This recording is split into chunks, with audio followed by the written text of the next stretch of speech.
Okay, we're on camera. Today's September 4th, 2015. We're at the Atlanta History Center in Atlanta, Georgia.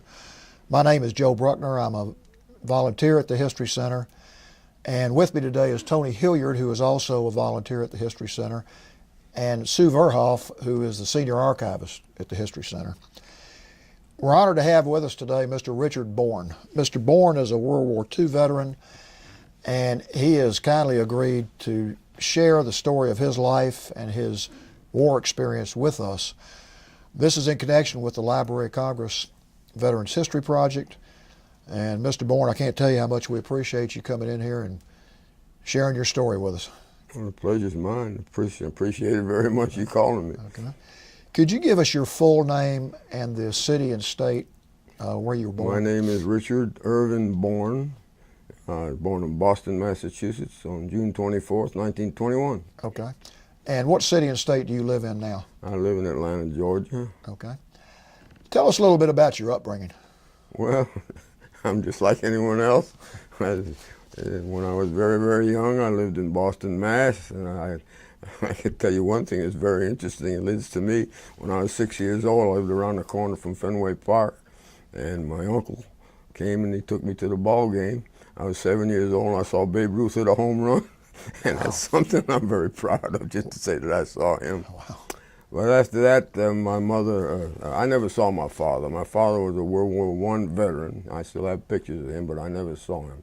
When I was born on the 24th of June, back then, when a woman went to have a baby, they kept her in the hospital for 2 weeks.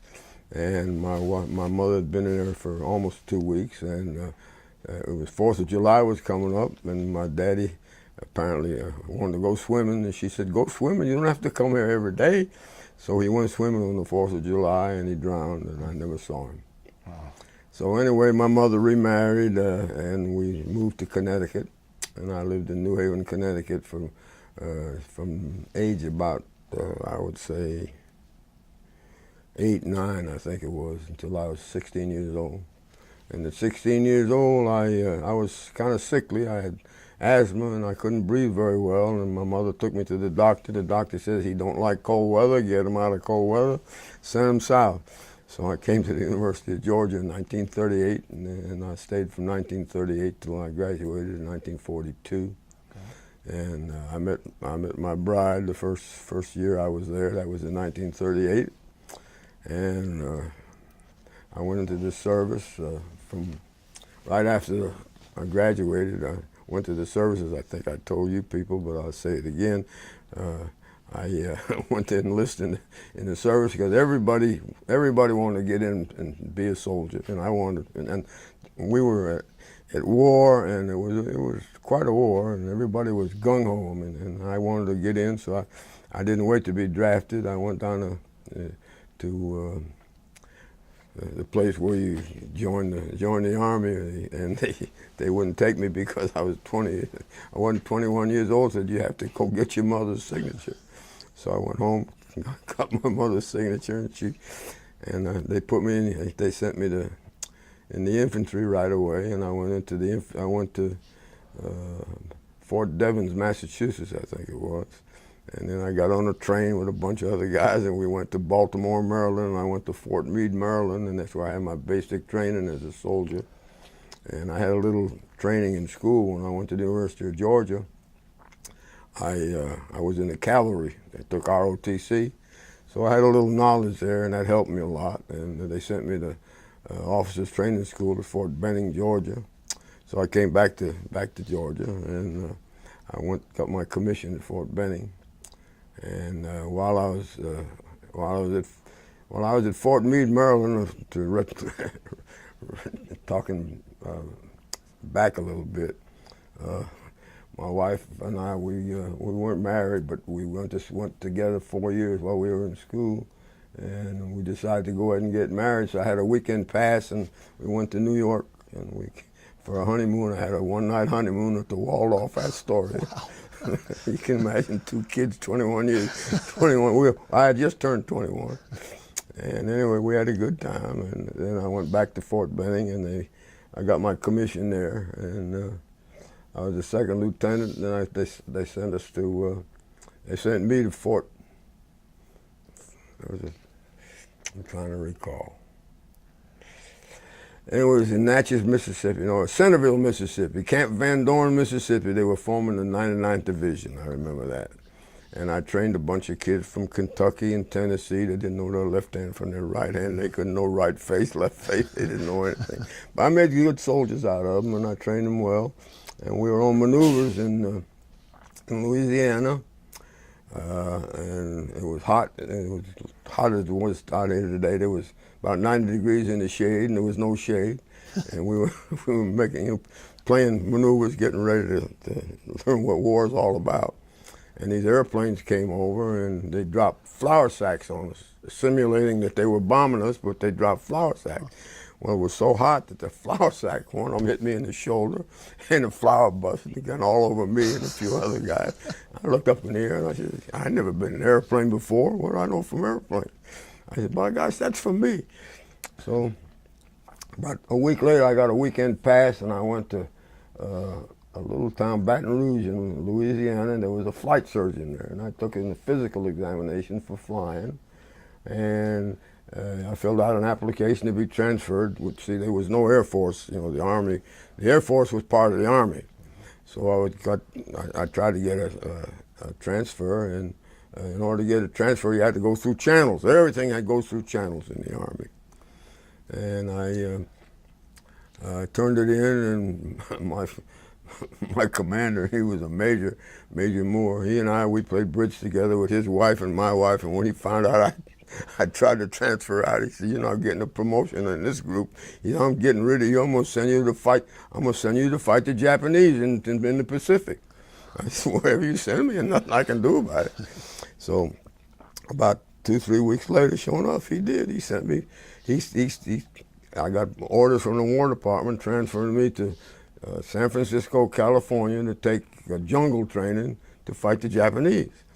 So when I got out there, I found I was going to be in training for about 2 weeks or 3 weeks. I called my wife, told her to hop a train or something, come on out.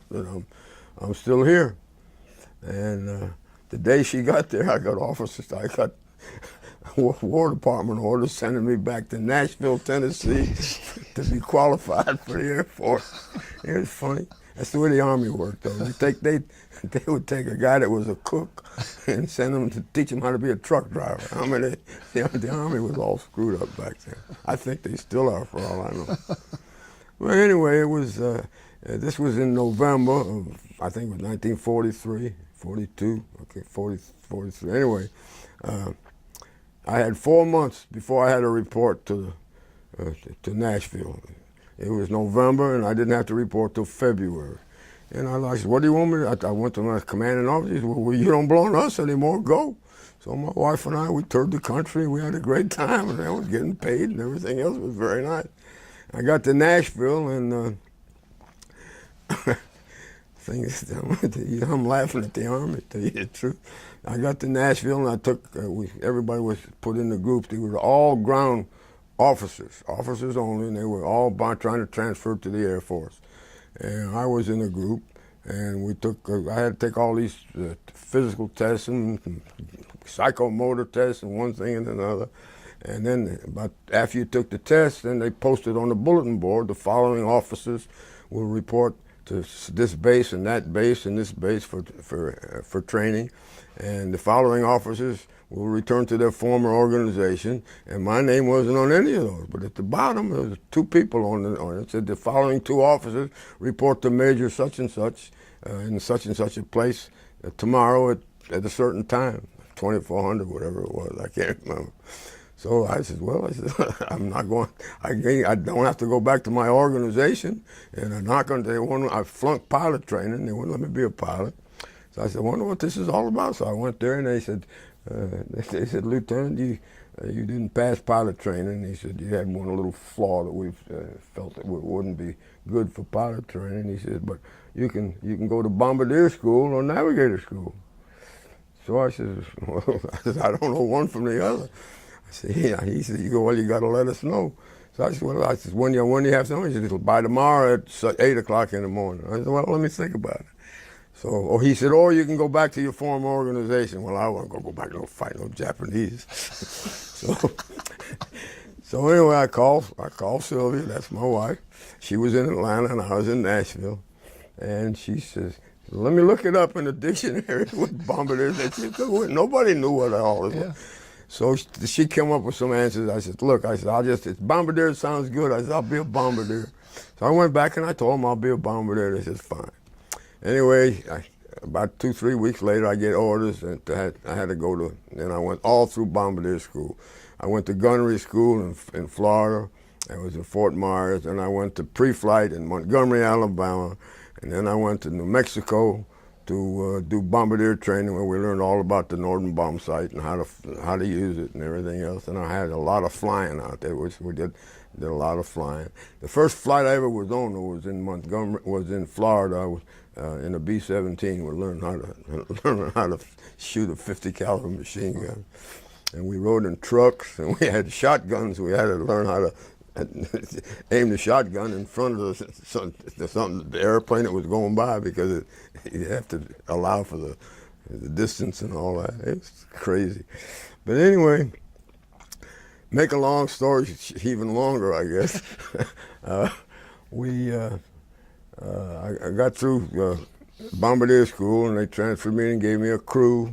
And I met my crew in Barksdale Field, Louisiana, and we got together and we flew regular missions all over the United States, simulating, dropping bombs and all that.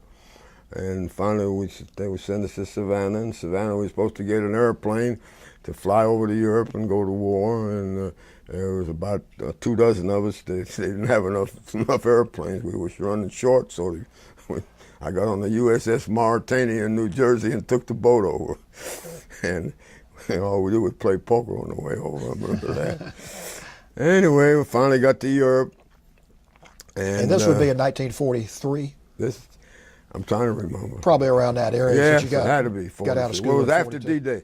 At D-Day, I was in New Mexico. I remember that. And also, you asked me about where I was at Pearl Harbor. Yeah. I was at the D-Phi House Sorority House playing bridge on a Sunday with my wife and a fellow by the name of George Wally. I'll never forget his name, and his girlfriend. We were playing bridge, and we got word on the radio that the Japanese had bombed Pearl Harbor, and poor George, he had just joined the Marines.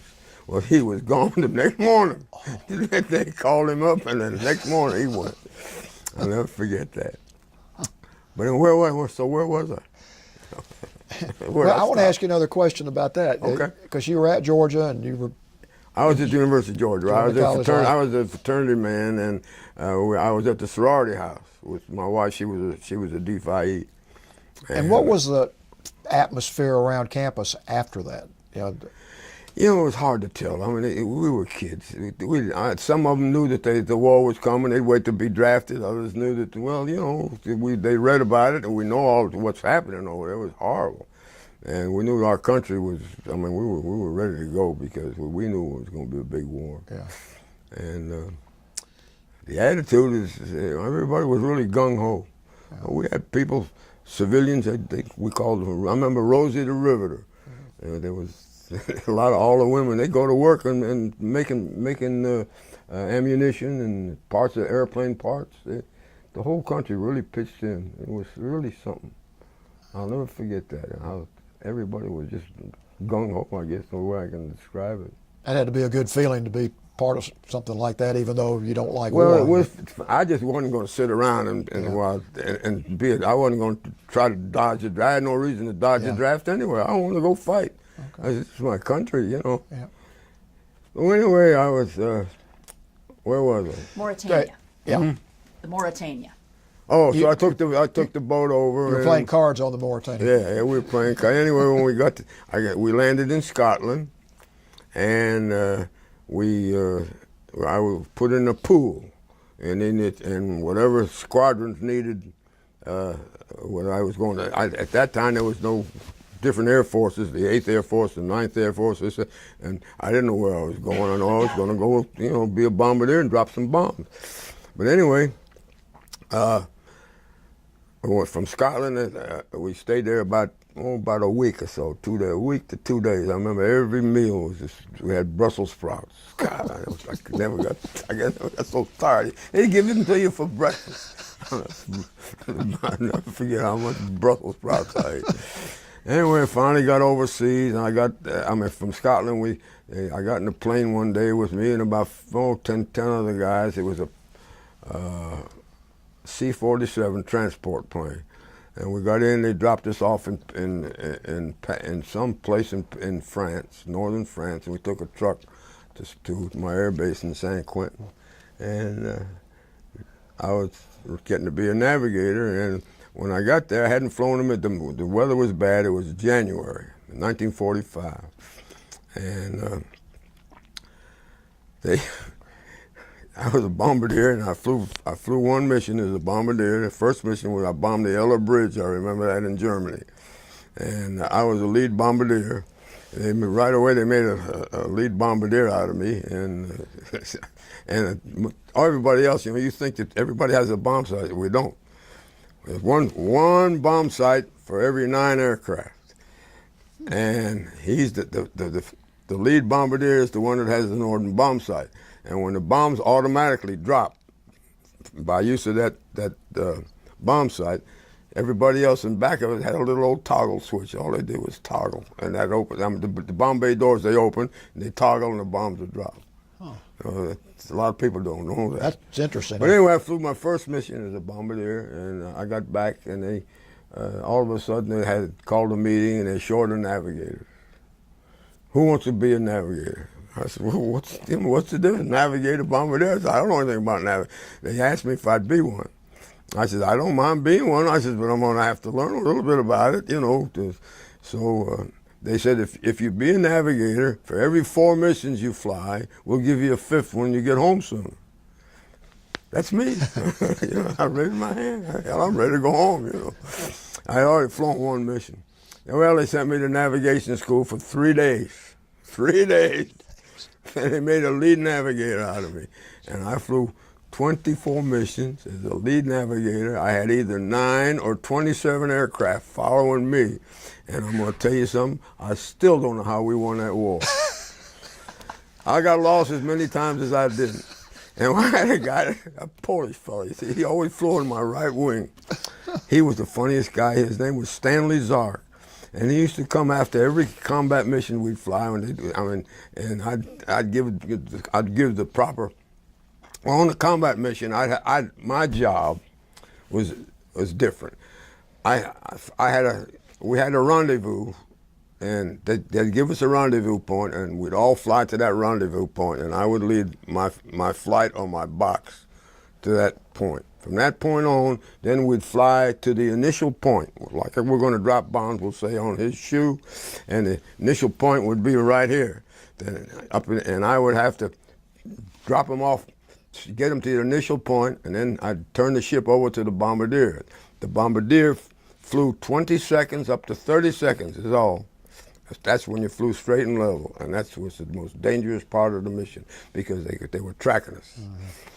And that was the only scary part. Yeah. But all the way over, if we didn't have American fighter aircraft helping us and following, we'd have gotten shot down because they would fly. They were shooting at anti-aircraft guns at us all the time, and I'd have to do evasive action and go this way and over this way and turn left, 30 left, 20 right, 30 right, until we'd finally get to the point. And it was up to me to get them to the initial point. Yeah. Once I gave him the initial point, turned over to the bombardier, he had to put all that stuff in the information, the airspeed and the ground speed and the wind and the altitude. Everything has to go in the bomb site in order to get those bombs. We were right on the target. We were good. I mean, we'd hit a lot of targets. We wouldn't miss too many. We had a lot of things happened to us on the way. Talk about some of those things that happened to you. Beg pardon? Talk about some of those things that happened to you in the air. Well, like I told you, I got lost a lot of times. Most of the times I got lost was coming back after we dropped the bomb. After we dropped bombs, the first thing we do, we make a left turn off the target. Always a left turn because the pilot sat on the left, and it's easy to make a left turn. And we lose 1,000 feet altitude because that way we get more speed and get the hell out of there. And they were still, those guys had that big Bertha, and those Germans, they were good. I mean, they were really good. And I'd have to take evasive action and have to figure out what they're going to do so I could get us out of the way. And there was one time I remember coming back from a mission, we had cloud cover, complete cloud cover, and I was just floating along, nice and quiet, and everything else. All of a sudden I looked down, and the clouds had disappeared, and I looked down, I saw the biggest city I've ever seen in my life. Scared the hell out of me. I said, what the hell is that? I looked on my map, and I realized where I was. At that particular time, that city was Arnhem in Holland. And that was to the east of the Rhine River. Everything to the east of the Rhine River belonged to the Germans, and everything to the left belonged to us at that time, at this particular mission. I can't remember which one it was. But anyway, I looked down, I said, God damn, I said, look at that city. I said, 30 left. And just as I turned everybody, we all went this way. And as soon as we got left, we could see all the flak come up over there. I said, my God, them guys are tracking us. They think I'm going to take another left turn. I said, 20 right, we're back to the right. And so help me, all that flak come up over there. And we finally got over the Rhine River. We got out of sight, and we got in. And I remember Stanley Zark, that Polish fellow, I was telling you, he come up and he said, God damn, Born, what are you trying to do, get us killed? He couldn't say killed, he says killed. He's going to get us killed. It's funny. But anyway, that was just one of them. And we had a lot of them where we used, when we knew that they had anti-aircraft, we went to briefing, before missions. And we knew that where the anti-aircraft was and where they had fighters and all. But particularly against anti-aircraft, we used what we call window. I don't know if you ever heard of it or not, but it's a big old sack. And it's like a potato sack full of tinfoil. All cut up tinfoil, and we'd dump it out to Bombay, and that would get their radar where they did the radar. They couldn't find us because of the tinfoil. We called it window, and that's something that a lot of people don't know. But we got rid of it. We had a lot. We always carry window with us, and we were also told that if we couldn't get to the target, we'd never come back with the bombs. We'd take the bombs back to the English Channel and dump them there, or pick a target of opportunity. Well, I'm Jewish, and I didn't go back to the English Channel. I dropped them bombs on them Germans. Yeah. So, it was a lot of things that people don't know, but like that. But I never took the bombs. Some of these guys went back to the English Channel, dumped the bombs, and that's one thing we were told also.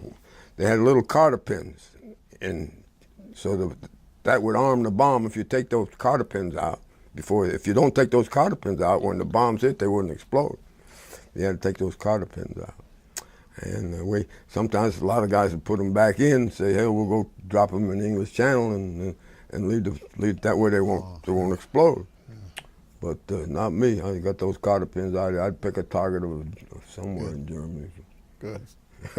We were in the 9th Air Force. We were tactical bombardments. We flew low level. We didn't fly over 10,000 feet, maybe 11,000 at the most. And we didn't carry oxygen or anything. And the B-17s and the B-24s, they would be at 35,000 feet. And sometimes when they were coming back from a mission and we were coming back from a mission, they'd go down to 20,000 feet or 15,000. We'd go out and fly circles around them and wave at them. But 9th Air Force was most people, all they know about the Air Force is the Army Air Force was a B-17, B-7. Well, they were great. They were the 8th Air Force. We were the 9th Air Force. That's the only difference. And but we got our missions done. We got through, and I flew my last one in April 11th, I think it was, 1945. Did you ever get hit? The flights you were? Oh yeah. Oh, we all got hit. Talk about that a little bit. The first thing we would do when we landed and we go chock the wheels. And we didn't have no hangers or nothing. We chocked them outside. We go out, we chock them up, and then we all come out and we start counting holes. That's the first thing we do. You count holes every time. No, I flew, I guess, maybe 8 missions which was a milk run. Yeah. Milk run is when you don't see any fighters, you don't see any any aircraft or anything. Flew about 8 of those, but most of them was combat. Of course, they're all considered combat because we were. Yeah. But that's about it. When you were stationed over there, did you ever get to go out into town and deal with the Sure. civilians? Talk Oh, about yeah. that a little bit. Yeah, well, weekends, well, not weekends. As a navigator, we were in Saint Quentin, Saint Canton, and we were halfway between Paris and Brussels. And in Brussels, the English, we'd love to go to Brussels because there was more to do in Brussels than there was in Paris. But the British were up there, and they were the ones who took care of the Netherlands up in there. And they didn't like us to come in and use their airport. We'd steal a plane for the weekend, and we'd go up there and have some fun, you know. And they got mad at it. They didn't want us to come in there. We went anyway. And sometimes we'd take a Jeep and we'd go up to the one, but maybe 150 miles, something like that. And we'd go to either Brussels or Paris. One time I went to Paris and one weekend, and I'm walking down the street and I ran into a friend of mine, a guy I graduated college with. I hadn't seen him in 2 years. Gee. And I got his picture in here. We went into one of those little booths and took a picture. What was his name? His name was Frankie Solomon. I remember that. He lived in Miami. And we took a picture together. And we had fun, but it was when you weren't flying, it was fun. Yeah. And it was cold, very cold. And we had, when it was warmer, we wore lighter jackets. And I've still got my leather jacket. My A2 jacket it wasn't issued to me. It was issued to somebody else, and he got killed using on another raid. So his jacket went back into where they give out the clothes and all that. Yeah. And the guy saved me one. I told him, A2 jacket. I said, they don't issue. Say they weren't issuing them anymore. Back in 45, they issued them in 44 and 43. I said, if you get one, I said, let me save one for me. And they did. And I still got it at home. Wow. It's hanging in the closet right there. And well, when you flew your last mission, did you know that was going to be your last mission? No, we knew that the Germans we were winning the war. As a matter of fact, it was next to the last mission. I remember we had icing, and we all it was cold, and we had icing on the plane, and I said, "You guys go get in the bomb bay. We may have to jump." I said, we can't control these planes anymore." And he said, I'm gonna try to gain some altitude to get out of the ice, but if you can't," he says, "get in there." He says, "Well, I'll let you know." So we got into the bomb bay, and then we even opened up the doors, ready to go. And we decided he was okay, and everybody else behind us was okay too, but we didn't have to jump out. But I told him by man, I says, "Now look, you guys," I says, "well, if you jump out and you happen to be lucky enough to get to the ground, stay there. Don't go anywhere." I says, "There's a guy named Patton who's coming up, and he's making so many miles a day, and 2 or 3 days he'd be right there." I said, "Just wait for General Patton," but we didn't have to jump. Now, had you ever jumped before? Hell no. So this would have been the first time you'd ever jumped out of an airplane? No, I ain't about to either. No, we wore parachutes. Oh, we had chest packs. We had little hooks on there. We had chest packs, which all you do is hook them on. And some of them wore them all the time. I didn't. I sat on mine. When I was in the nose, and there wasn't a hell of a lot of room in there. Me and the bombardier together in there. I'll show you a picture of me and him. Yeah. Why don't you show that now? I can show you the picture that. Yeah. If I can find it in there. I'll show you how the nose was anyway, if I can find it. Let me see. Oh, this is, well. You can just hold it up and we'll Hold it up where? Oh, okay. I didn't see that. This is a picture of me. Me and Frankie Solomon ran into him in Paris. Great picture. I said, there you go. Let me see. I got so many. Oh, I got pictures. I was in a parade last year. They made me the Grand Marshal of the parade downtown. There I am. Really? Is that the 4th of July parade or No, Veterans Day? that was Veterans Day last year, November last year. We lost the picture. That's a beautiful grandchild, but we lost the parade picture. Oh, I forget how to do this thing. There's the parade picture. Yeah. Yeah. Oh, yeah. How about that? That's great. That was. Let me see if I can. But there's one picture I'd like to show you, which is good. I got so many things in here. You don't want to picture all this. Oh, here's a picture of the little pad that I told you I had with the missions. There's some there and there. The last picture, I flew on April 11th in Bamberg. I bombed Bamberg. I was a flight leader for Sea Flight. And I flew as a navigator that day. And it's one time, I think it was March the 11th, let me just see. No, March the 19th, 1945, I flew 2 combat missions in one day. That was during the Battle of the Bulge. And I flew I was on the, we have a loading list, who's flying every day. And I was on the loading list for the next morning. So we always left around 4:30 in the morning, 5 o'clock. And when I come back, I'm ready to go hit the sack and go to sleep. And they said, Dick, you're on the loading list for the next mission this afternoon. I said, you kidding me? I said, no, I looked there. And it was short of navigator, so I had 2 missions in one day. But there's one, here's a nice picture of me. I don't know if you can see that. Oh, yeah. Or this way. Oh, You look like a movie star. yeah, that's me. And there's the one with the jacket, and I still got that jacket at home. Let me see, but there's one pin here I got to show you if I can find it. Yeah, no, well, there's a good one. There's me. I was flying behind him. I wasn't a pilot, but I got up there and took a picture, But this one I got to show you if I can find it. Probably back the other way, but eventually I'll come across something. Oh, well.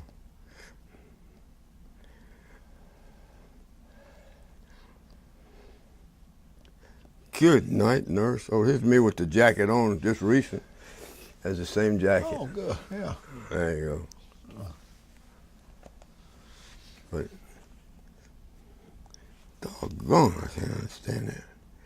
Were you in Germany when the war, not the war was over, but the war in Europe was over? I was in Germany. We had moved our base.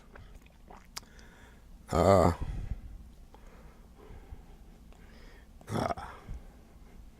you go. This is interesting. Oh, that is good. Go up and over, up. There you go. Oh, yeah. That's me in the nose. Where was Can that you see picture it? taken from? Okay. Yeah, I knew you were going to ask that because everybody else asked it, and they should ask it. This picture, it was not taken. It was on a. You asked me, did I ever go somewhere on weekends? Yeah. There was a tailor in London who made battle jackets for officers, and we had heard about him, and I had a couple of these 3 days to relax. And so did these guys here. They all wanted to go have a battle jacket made. They were all officers. And I wanted one too. So they needed a navigator anyway. Nobody could take off without having a navigator. Why? Because they were afraid of getting lost. We got lost as many times as if they didn't have a navigator. But anyway, we were going to London from our base in France. And we went over there to see this tailor. He was on Bond Street in London. And I understand that these pictures were, I don't know, somebody in England took them. They were practicing with a zoom camera. And as we were flying in, they would take pictures of planes coming in. and they sent it to our group, and eventually it got to us. And see, these three guys, they were not my pilots. It was just a bunch of guys that were flying, and they needed a navigator, and that's me. I'm smoking a cigarette. Did you But get a that's an good interesting picture. We're gonna get A lot of people ask the same thing. You were telling us about the end of the war in Germany, what that Well, was like. We moved from our base. We had to get closer to our targets because we flew no more than an hour and a half, maybe 3 hours tops. And we had to get closer to our targets. We were moved up to an air base in Germany. And I can't even remember the name of the base, but I never flew a mission from there. We got moved up there, and then the war ended. And so we stayed there until our time was to go home. Talk about when you and everybody heard the war had ended and what the feeling was and just what the atmosphere was. The atmosphere was just great. It was a hot dog. We don't have to fly anymore. Let's get everybody to get the hell out and go home. And the war ended in April, or ended in early May. I forgot. In '45, I didn't get home till November. So it's June, July, August, September, October. I was there 6 months. Well, I know after the war ended in Europe, a lot of troops were sent for the potential invasion of to Japan. the Pacific, right? Did you ever have any? No, they didn't. No, they didn't. Apparently, they didn't need any more aircraft, any more air people. At least they didn't in my rank. I know my colonel. He went, Okay. and there was a few other people who went, but I was ready to go home. So when you got home, were you released from the service, or did you stay in for a while? No, I wanted to stay in because I really enjoyed the service. But my wife says no. yes, ma'am. You know, a happy wife is a happy life. That's right. You're right about that. Yeah. So So did you exit the military in around November 1945? That's when I got out in November of 1945. That's when we came home in November, and I think I stayed in. Yeah, you get 30 or 60 days or something like that before they discharge you. But I went up to Connecticut as soon as the war was over, and my daddy, my stepfather, he wanted me to stay up there, and my wife didn't like it up there. It was too cold for her. She liked it back here in Georgia. So I said, well, let me see what's going to be. So I came back here. And talk a little bit about your life after the military, your family, and what you did. It's a crazy life. Well, let's see. The first thing I did, I worked at Fort McPherson as a counselor. I helped some of the soldiers getting out of the service, and I'd write up their write-ups and a summary of what they did and what they could do. And I stayed there a couple more, I guess it was about 2 or 3 months. And then a fella had a business here in Atlanta, and he wanted to sell it. It was a sandwich business. And he sold sandwiches to all the cotton mills and places like that, and the schools. Well, he didn't have any schools, but he wanted to sell it and get out. So a friend of my wife's husband and I got friendly, and we bought it together, and we went in the sandwich business. Had the Atlanta Sandwich Company. It was on Ponce de Leon Avenue, and we had jobbers come by and pick up sandwiches, and I had a crew of girls that come in at about 10 o'clock at night, and they stayed till 3, 4 in the morning making sandwiches all night. You had to make them by hand, you know. We didn't know such no thing as automatic sandwich making, and I went out during the daytime and solicited new business. I solicited the city of Atlanta. They didn't have cafeterias in the schools back then, and there was a superintendent of schools. Her name was Ira Jarrell. I remember her, and she gave us a city school business. So we had a real good business. But we stayed up all night, you know, overseeing, making sandwiches. And we'd go out all day and try to get new business, and it was hard. So we decided to sell it and get out of it. I sold it and got out of it, and then I wasn't doing anything but playing golf and having a good time. I had a little money, you know, from the business. And a fella from It was overseas. I remember meeting him I knew him from somewhere overseas. I forgot where. Anyway, he came through Atlanta and called me to say hello. And I asked him what he was doing there. He said, well, he was down, he worked for a candy factory in New York. And he looking for somebody to sell cocoa and chocolate in the state of Georgia. I said, what are you doing? How you getting it? He said, well, I'm going to run an ad in the paper. I said, don't bother. I said, I ain't doing anything. I'll take the job. He said, okay. So he put me in the candy business, and I stayed in the candy business 40 years. I was a candy broker. Wow. I sold every piece of candy that came into the state of Georgia had to come through brokers, and there was only 3 of us. Gee, well. So I sold a lot of candy. Let's see, you kids are growing up. Do you ever eat Now and Later? Huh? That was I introduced that back here. And you never heard of a candy bar called 7-Up, have you? No. No. I sold that one. Salted Nut Roll, and I sold Fleer's Double Bowl Gum. And I was a broker for them. And I used to go down to Turner Field and Atlanta Stadium and take pictures of the ball players. And they took a picture of me too in the uniform. God. I used to take pictures. I put them on the bubblegum cards. That's how the bubblegum cards were made. Really? I was the guy that took the pictures. And I sold a lot of bubblegum, and I had quite a big business. I had a lot of business. Well, you've seen a lot of changes in Atlanta over the years, haven't you? Yeah, sure. Atlanta's grown. I remember my wife's daddy had a grocery store way out on Lakewood Avenue somewhere. And every Sunday they get in a little old A-model Ford, and they drive a dirt road all the way to Wyndon Robertson Buckhead to get an ice cream cone. That was a treat for Sunday. All the road, there was all dirt road coming all the way from Lakewood to Buckhead. So when you got out of the candy business, about when was that? That was about 25 years ago. Okay. I've been playing golf every day since then. Good for you. Not anymore, though. My back is out. I can't do it anymore. Yeah. But it's been a lot of fun. I lost my wife 4 years ago. Wow. We were married 69 years. Wow. Actually, we went together 73 years because I met her when we were freshmen at school, and we went steady for 4 years, and we got married when I got in the service. That's a real love story there. That's a real love story. Yeah. She died of Alzheimer's. Horrible disease. You don't want anybody to have Alzheimer's disease. It's terrible. And that's about it. Briefly.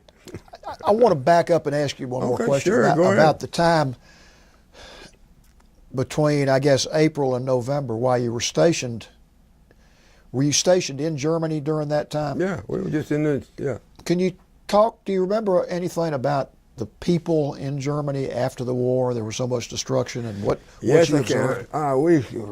Me and my bombardier and pilot, there were 4 of us. We took a Jeep one day and decided to go in and let's see some of the bigger cities. We were stationed way out in the airfield, so we went to Munster. I remember going to Munster. Munster was a tremendously large city. I guess it still is. And we could see where we had bombed that city, I mean, to complete rubble. And then you could see where we bombed the rubble. That's how these cities, it was just, you can't imagine how terrible things were, really. I mean, we just bombed the hell out of those people. And every once in a while, you'd see a few people walking around, but not many. They were either dead or they were in caves or something. Because the war just ended. We had really bombed. We took that country apart. And we, go try to see some sights. And I remember I bombed Ryan Main Airfield on one mission, and so we weren't too far from there. And we took a Jeep and went over there one day, and there were still some pictures of Hitler hanging in the hangars and all that. We'd throw rocks at it. But no, I didn't get to see too many German people. Yeah. There's a story I tell you. The guy said he was walking down the street, figured he'd be friendly to the German people, and so he saw a man coming to him. He says, "Was sagst du?" And the German says, "They lost 3-1." What the Sox do, you know? Yeah.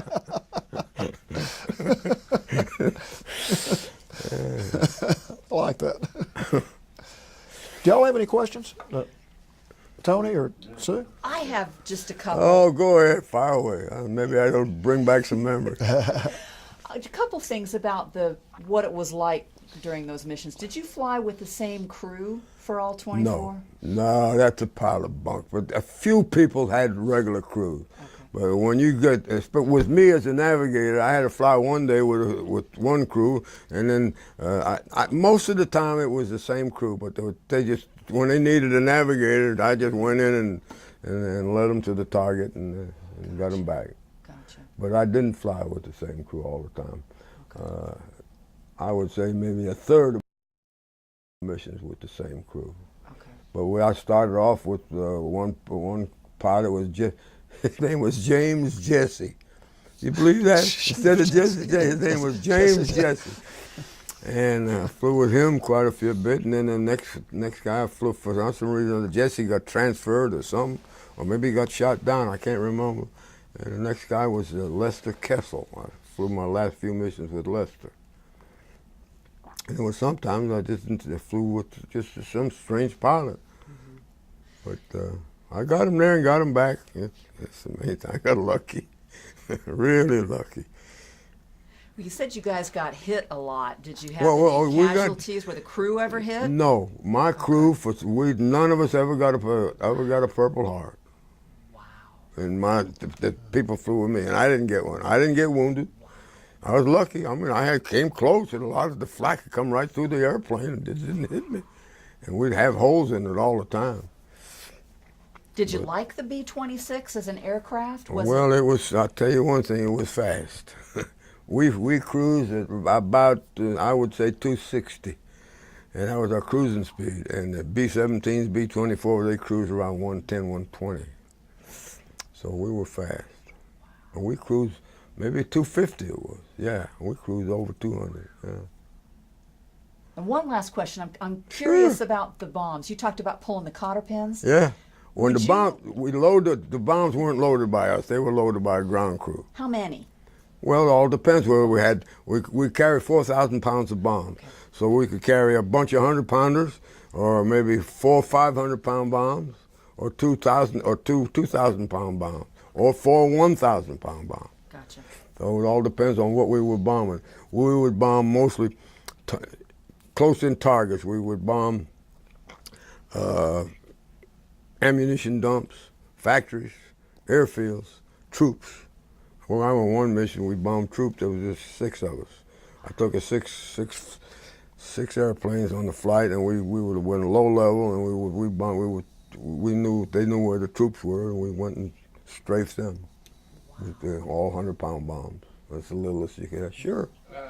You mentioned earlier in your talk about you wouldn't drop your bombs in the channel. And If we couldn't get in there, we were told to put the cotter pins back in and go to the English Channel and drop them in there. They didn't want us to land with the bombs, and I wouldn't want to be in a plane landing with bombs in there. But then you mentioned you were Jewish and you would pick a German target.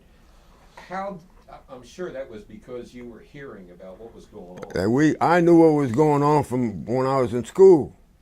Okay. We knew that was what they were doing to the Jews over there. Did you ever get anything official, like from Intel or anything like that, about what was going on? Or No, we only thing way I knew was when I either read in the paper or heard on the radio. There was no such thing as television. We didn't have any TV. To follow up on that question, Yeah. I know occasionally some of the camps were bombed, possibly If they accidentally. were bombed by mistake. Yeah, accidentally. Yeah, I would imagine. Did you know where a lot of the camps were to try to avoid them? When I went to Munster, there was some camp near there, and I can't remember the name of it. And I remember I saw a few people at the end of the war still had those stripes on them walking around. They were skeletons. Wow. Well, that had to give you even an additional incentive. Well, you know, in a way, if you were Jewish, you would know. Yes. If you and Yeah, it, I understand. it was something. But anyway, we got through it, and the war's over. Yeah. Keep going. Oh, I tell you. Well, I want to give you a chance before we stop Okay. to just say anything you want to say, anything you want to memorialize on this video, just No, I think, anything in conclusion. If there's anything that you guys want to know that I would know, if you'd ask me the question, I'll give you the answer if I know it. But I try to forget all about these things if I can. It's hard to forget. You think about a lot of things, and some of them lately it's just been more. I don't know. For some reason, there's been a lot of publicity lately about World War II than there was for the first 15 years or 20 years that. Since the war was over. It's been 70 some odd years to go back there now, and Well, I think remember. part of that is even the younger people Well, they are aware of what you did No, now, no. or they're being made aware and of I this. show some of these pictures to some of the people. Ooh, look at the airplane with the what are those things? I said those are propellers. I mean, these kids today they don't know what a propeller is. Yeah. I mean, all they know is a jet. I remember the first time I saw a jet, I couldn't believe it. I was in a truck, and we were going somewhere, and I had a few guys with me, and we were driving, and somebody else was driving, and then we went down this road, and there was a whole bunch of airplanes all lined up, all jets. I said, hey, look at those airplanes, they ain't got no props on them. Well, I don't know what the hell they were. Somebody said, yeah, that's something new they got. They got jets. I was, I'll never forget the first time I saw a jet. I couldn't believe it. You know? Well, this is one reason we like to be able to get the stories of veterans like you, because this is the only way people are going to. Oh, it does. It does, because this is the only way people are going to remember is they hear your story. Well, the war was fun if you weren't flying and fighting. Back, we played poker. We played. I was on the baseball team. We had a good ball club. We played another squadron a couple of times. We got beat. I was a pitcher. They knocked the hell out of me, man. I'll never forget that. I wasn't that good. But it's a long way, a long time ago. Well, I can't tell you how much we appreciate you coming I in here. appreciate you letting me come over here and tell you all whatever I told you. I hope you enjoyed it. Well, number one, it was interesting and educational, but number two, you, just like most of the veterans that we talk to, you're extremely modest. Yeah. I mean, you put your life on the line Well, a lot of times. at the time, we didn't realize it. We knew. I knew that I wasn't coming back. We were 21-year-old kids. We were scared, frightened to death, but we knew this was it, and we were doing this for our country, so we just did what we had to do. But we were very, very lucky. Lucky. Well, all of us owe you a big debt for what you did, because you essentially saved the country, and again, you're very modest about it. And you've had a fascinating life in business and a wonderful marriage, and you should be proud of your accomplishments. The funny part about it, I'm still going. Yeah. I can tell you this, you get to be my age. All your friends that you played cards with, you socialized with, you played golf with, you went away on trips with, all gone. And nobody left. Yeah. And that's the worst part about getting old. Yeah. You just lose all your friends, all the people that you were close to. Of course, your parents, they're gone. Yeah. All you got left is family. Well, you seem to have a wonderful attitude about life, and you're in great shape. And, Well, sometimes I'm in great. You ought to see me. You should see me walk in the morning from the bed to the bathroom. You wouldn't say that. Well, it's been a real honor for us to be able to, Well, number Joe, one, meet you, number you're two, very nice. hear your story, and thank you for your service. And thank you, Joe, Sue, Bill. Thank you. Thank you so Okay. much. And if there's